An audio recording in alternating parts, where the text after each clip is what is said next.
এখন আমি আপনাদের সঙ্গে বিএনএসএস এর টাইমলাইন নিয়ে আলোচনা করব, অর্থাৎ সময়ের সীমা সেটা নিয়ে আলোচনা করব in respect of investigation, trial এবং জাজমেন্ট।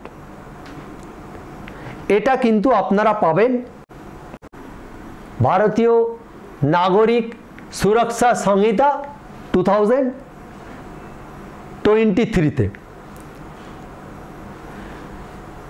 ফার্স্ট পয়েন্ট হচ্ছে timeline for preliminary enquiry. Section 173 clause 3-তে আপনারা পাবেন যেসব অফেন্স 3 থেকে 7 বছর পর্যন্ত সাজা, সেখানে পুলিশ অফিসার একটা প্রিলিমিনারি এনকোয়ারি করবেন, সেই প্রভিশনটা এখানে দেয়া হলো। Timeline for medical report and rape victim. BNSS এ একটা টাইমলাইন বেঁধে দেওয়া হলো, সেটা হলো 24 আওয়ার্সের মধ্যে ভিকটিমের মেডিকেল করাতে হবে এবং 7 দিনের মধ্যে যে ডাক্তারবাবু ওই ভিকটিমের মেডিকেল করাবেন সেই ডাক্তারবাবু মেডিকেল রিপোর্ট প্রিপেয়ার করে কনসার্ন পুলিশ অফিসারকে সেই রিপোর্টটা পাঠিয়ে দেবেন। Timeline for preliminary enquiry. Section 173 clause 3-তে বলা হলো যেসব অফেন্সের সাজা 3 থেকে 7 বছর পর্যন্ত, সেই সব অফেন্সের ক্ষেত্রে পুলিশ অফিসার একটা প্রিলিমিনারি এনকোয়ারি করতে পারবেন। এবার আমি আপনাদের সঙ্গে আলোচনা করব timeline for medical report of rape victim. এটা পাবেন section 184-এ।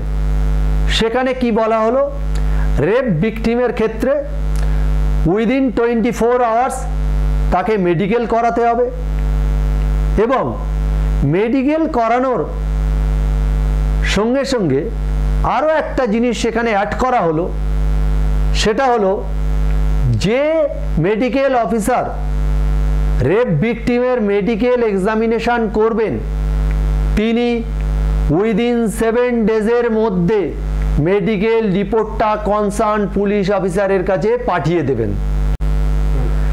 Timeline for framing charge and discharge.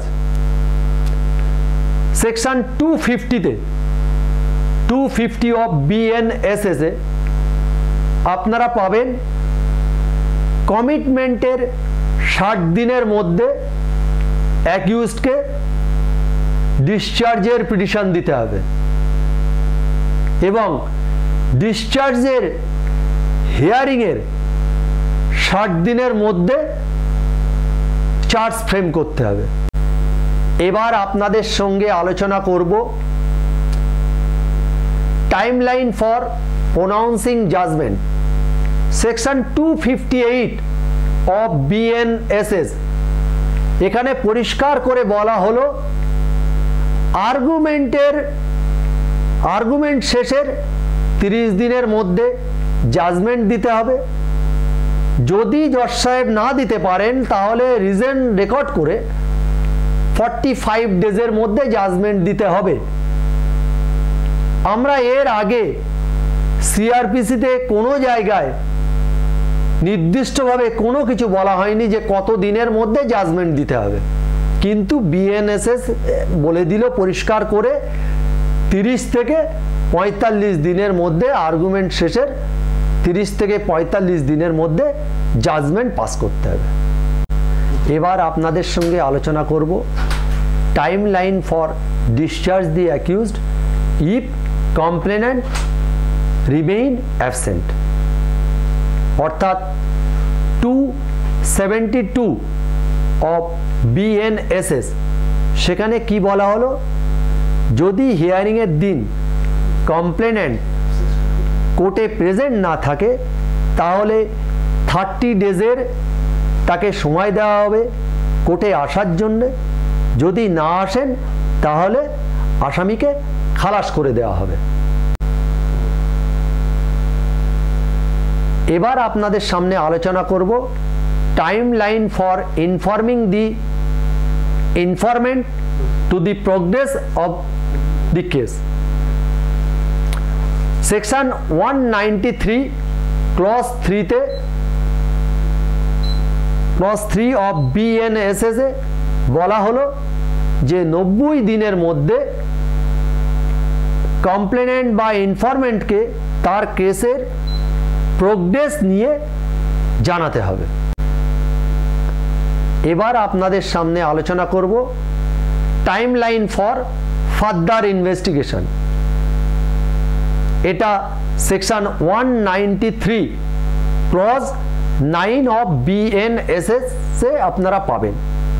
সেখানে বলা হলো যে কতদিনের মধ্যে ফার্দার ইনভেস্টিগেশনটা শেষ করতে হবে।